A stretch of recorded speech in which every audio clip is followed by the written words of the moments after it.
been digging out my crawl space, and this is red dirt, South Carolina.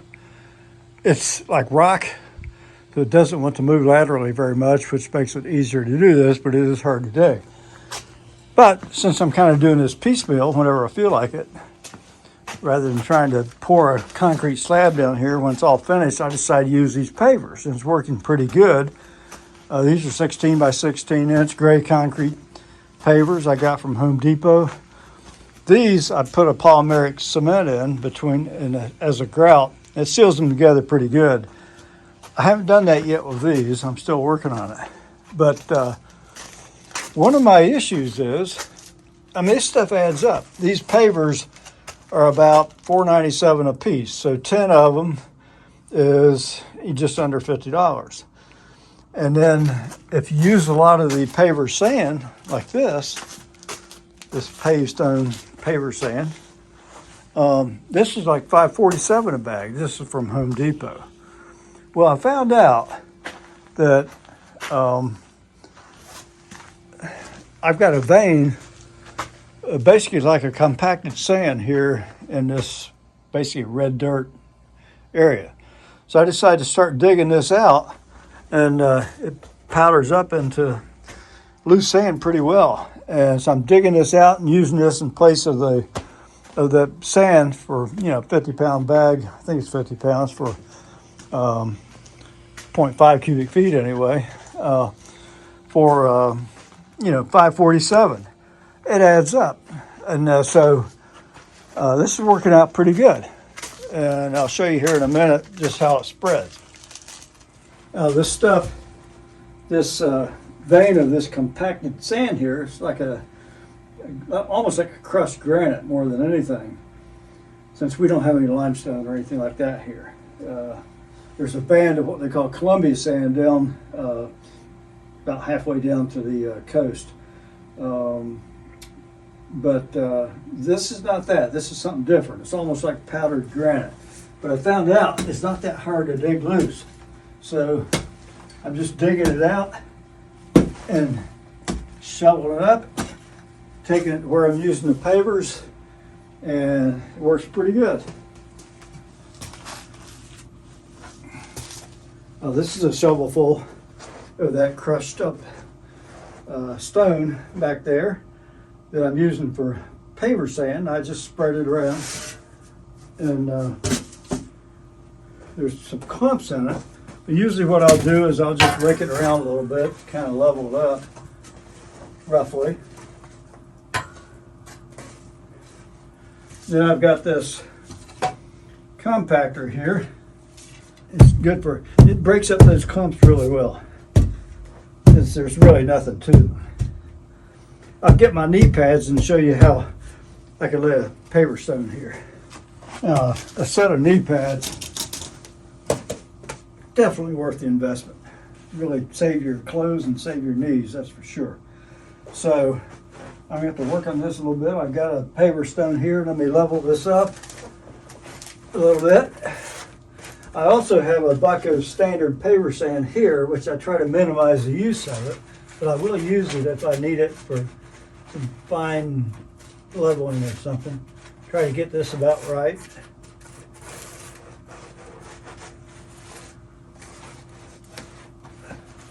In fact, I think I'll put just a little bit of this on here.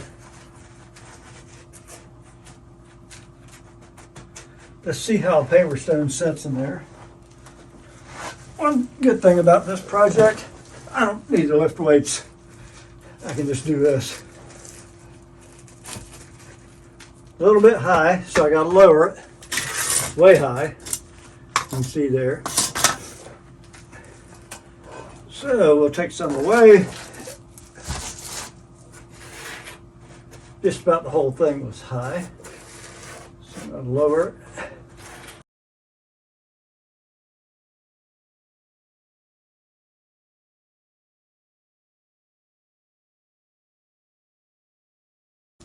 Still a little high, real high right there.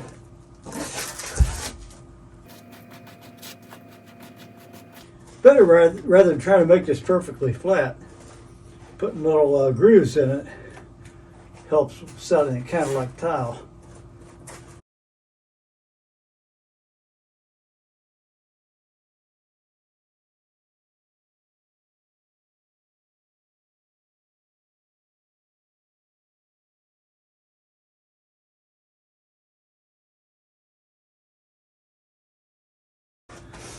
The paver sand, the store-bought paver sand, is easier to work with, but I don't like spending the money on it. So if I can use this natural sand here, of course all sand's natural, but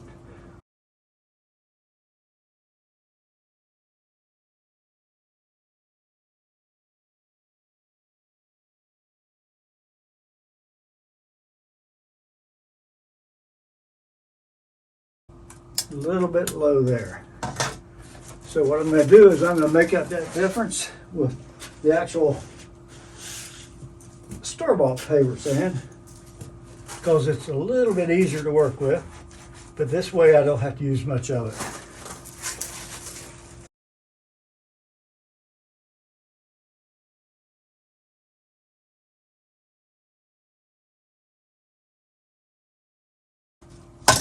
What I'll do sometimes is wiggle these a little bit, and I'll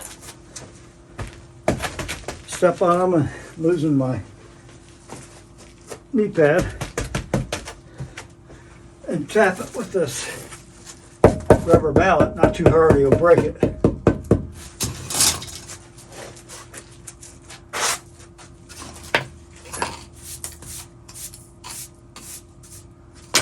Let's see where we're at here. That's just about perfect there. Let's use this one here, and that's perfect there. So it worked out pretty good. Now, to keep the gap approximately right, a couple things I do, I kind of line up the edge here and use these just 1/4 inch bolts.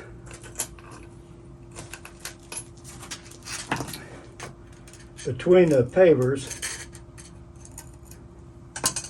for spacers, with a washer, just keeps it going down in there. I'll tap them into place and use these over here. Forget this middle one.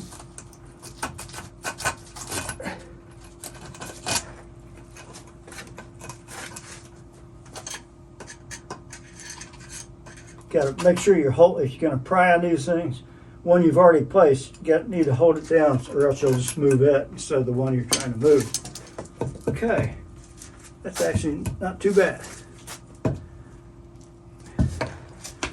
Okay, well that's how I do it, and I'm just going to finish this all the way to this concrete pad I've got here. I started out building a storm shelter here, and this expanded into a huge project of digging out the crawl space to make a basement.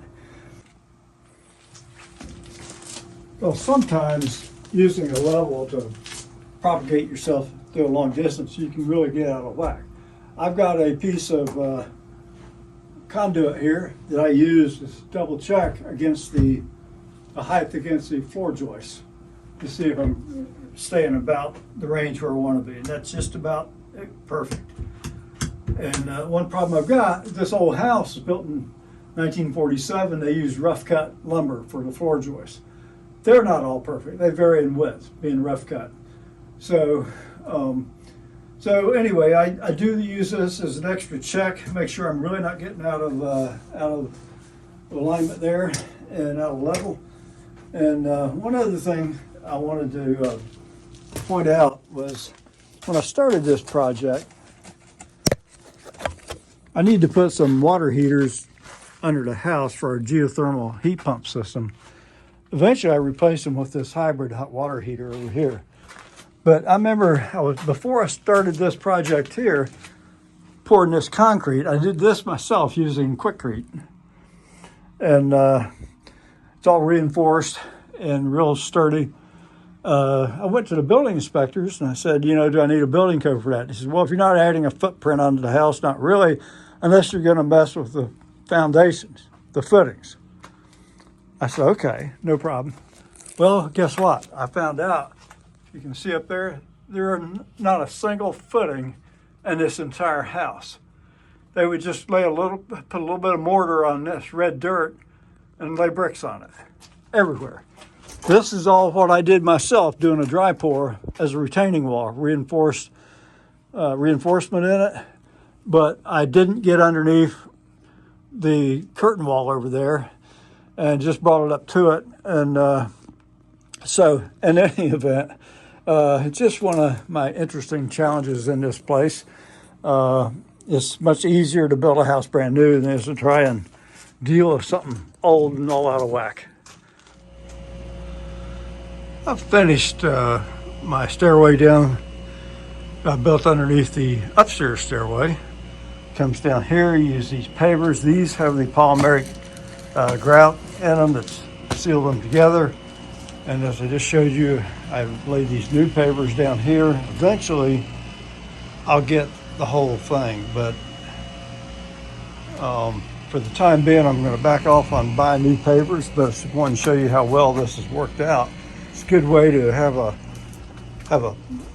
floor down here, and I've got them laid out there so I can wheelbarrow out dirt easily without getting in the mud.